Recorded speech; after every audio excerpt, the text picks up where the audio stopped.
Welcome to By Faith, our current Elder Conversation podcast series where we walk through the Hall of Faith in Hebrews 11. I'm Laura, your host. Hebrews 11 gives us a list of examples, a cloud of witnesses that exemplify faithful obedience. Each week, one of our teaching pastors will take one of the people mentioned in the chapter and tell us what is their story, why is their faith exemplary, and what should we today learn and take away from their faith. Over the past 2 weeks, we've looked at the stories of Abel and Enoch from Genesis 4 and 5. If you've missed those two elder conversations, you can go back and find them at tcbchurch.org/elders. This week we look at Noah. Hebrews 11:7 says, "By faith Noah, being warned by God concerning events as yet unseen, in reverent fear constructed an ark for the saving of his household. By this he condemned the world and became an heir of the righteousness that comes by faith." So who is Noah? Why is his faith an example to us? And what should we learn from his story? Hey everyone, this week we get to dive into our next character of faith, Noah. And for many of us, if you've grown up around church, you know something about the story of Noah. But the reality is, there's not a whole lot that we know about his life. Like many of these other characters, his story can be found at the end of Genesis 5 through the beginning of Genesis 10. And most kids growing up in church know the story of Noah and the ark and the animals 2 by 2 and the flood and all those kinds of things. But beyond that, there's not a whole lot we know. And again, I think that's just a reminder to us as we look at any character within Scripture, but especially these characters of faith. The reason why there's so little known about their story is because their story isn't the main point. It's about a bigger story. It's pointing to the story of Jesus. But Noah is a significant person, and a significant person we talk about faith because we see Noah's faith on display through the story of the flood. Now, again, many of us know the story of the flood. In fact, there's a lot of children's books, and there's rainbows and beautiful animals 2 by 2. But when you read the story of the flood in the Bible's account, this isn't a kid's story. This is a really terrifying story. It's a story of man's sin. It's a story of God's justice and judgment. It's a story of death and punishment. That Noah is living in this land full of wickedness and unrighteousness, and he alone is pursuing God and following him and living righteously. So God decides he's going to send a flood to destroy the whole earth, all of humanity. But in his grace, he chooses to save Noah and his family. He tells Noah to build this big boat called an ark, and that he's going to bring animals, and he's going to save Noah's family, save animals, but the rest of mankind is going to perish.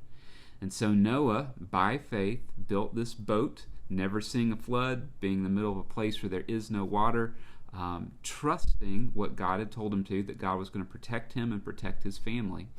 God saved Noah. Mankind gets wiped off the map along with all the animals and all the living creatures except those that are in the boat. And for 40 days, 40 nights, they're on this ark. And then the flood waters begin to subside, and God allows the ark to come to dry ground.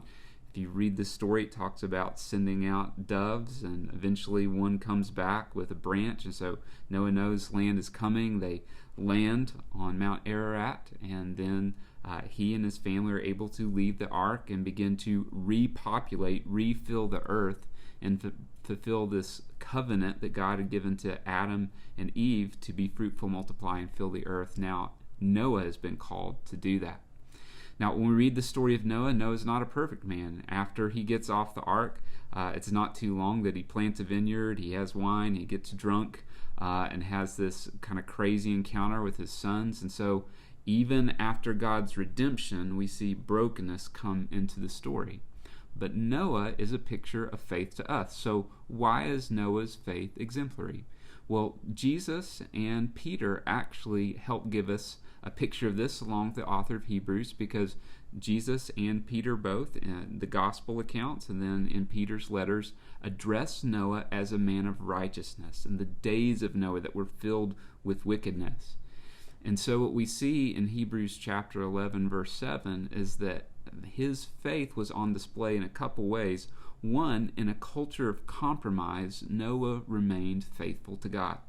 So when the world all around was falling into idolatry and choosing sin, Noah remained righteous. He remained holy. He pursued God faithfully in a culture of compromise. Second, Noah's faith is exemplary because of his obedience and trust in God. He was trusting God for his salvation. He was trusting God in building this boat. He'd never seen an ark before. He'd never seen a flood before. He was probably ridiculed by others about this, and a lot that we may not even have in the account, but he chose to follow and obey God. This was a massive undertaking that would have filled his schedule, that would have caused a lot of sacrifice for him and his family, and again, would have encountered ridicule. He had to trust God with what he could not fully understand. So what can we learn? What can we take away from Noah's faith? A few things. First, I think it's important for us to see in Noah that faith rejects compromise and instead pursues devotion to God. Rejects compromise, pursues devotion to God. Noah was a righteous man. He chose to follow God instead of following the culture around him. That's true for us. Are we going to be people who compromise on cultural issues? Or are we going to be people who are faithful to God? Second, faith trusts God in things that are beyond our understanding. Listen, I don't know what you're going through in your life right now, but there's probably things in your past and in your present that are bigger than what you understand. Obedience to follow God might just seem overwhelming. Maybe you're going through a loss. Maybe you're going through a difficult time in job or relationship. And to trust God in this moment when things don't make sense and it seems like his presence is not near is what faith looks like. Faith trusts God in things that are beyond our understanding. Third, faith is marked by obedience. We've said this already in the podcast, but faith is shown by works. Faith is proven in action. Faith is not just a mental believing that God can do something. It is a choosing to walk in obedience to God's commands. This will often, just like Noah, feel radical to people around us. The culture around Noah, him building this boat, him being devoted to Yahweh God, made no sense to them. If you and I follow God fully and obediently, it's going to look radical. It's not going to make sense to those around us. Which leads to a final thing I think we learned from Noah, which is this. Faith is forged through fearing God more than fearing people and our problems. Or maybe you'd say people and our circumstances. It's easy to be overwhelmed by what people think about us or about what's going on in our life. Faith chooses to trust in God no matter what's in front of us. Noah's a picture of faith for us. I pray that you and I would grow and become more like him, looking to Jesus.